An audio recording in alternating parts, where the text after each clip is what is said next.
මෙක්සිකෝවේදී මට හම් වෙච්ච මිනිස්සුන්ගේ හරිම හිතවන්ත මිනිස්සෙක් තමයි මේ ඉන්න දියගෝ. ඉතින් මම එයාත් එක්ක තිහතුකාන් සිටි එකේ පොඩි ටුවර් එකක් දාන ගමන් තමයි හිටියේ. එයා මගෙන් සල්ලි ගත්තේවත් නැහැ. එයාගේ වාහනයෙන් මාව මුළු සිටි එකේම රවුමක් අරගෙන ගියා. ඊට පස්සේ ඇවිල්ලා මමත් එයාට බියර් එකක් එහෙම අරන් දීලා පොඩි සංග්‍රහයක් දුන්නා.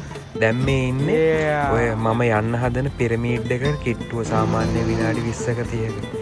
ඊට පස්සේ එයාගේ යාළුවා කොල්ලෙකුයි කෙල්ලෙකුයි තුත්තා. ඉතින් අපි 4 දෙනා එකතු වෙලා මේ නොදන්න පළාතක පාර හිනට වෙලා බියරේ ගහගෙන පොඩ්ඩක් චිල් එකේ හිටියා. හරිම රස්නේ දවසක් හැබැයි. ඊට පස්සේ ඉවර වෙලා එයාගේ වාහනයෙන්ම අපි ගියා පිරමීඩ් එක තියෙන ප්ලේස් එකට. බලන්නේ වටපිටාව එහෙම ගොඩක් ඩ්‍රයි ගතියට තිබුණු ප්ලේස් එක. මට ඉතින් VIP ටිකට් එකක්වත් ගත්තේ නැහැ. අපේ දියගෝ අයියා නිසා මට ෆ්‍රීම ඇතුළට යන්න හම්බුණා. ඊට පස්සේ අපි ටික ටික ඒ ළඟට කිට්ටුවට ගියා. වටපිටාවේ කඩ එහෙම තියෙනවා. එක එක ඔය සුවනිය ඒව මේ විකුණන කඩ.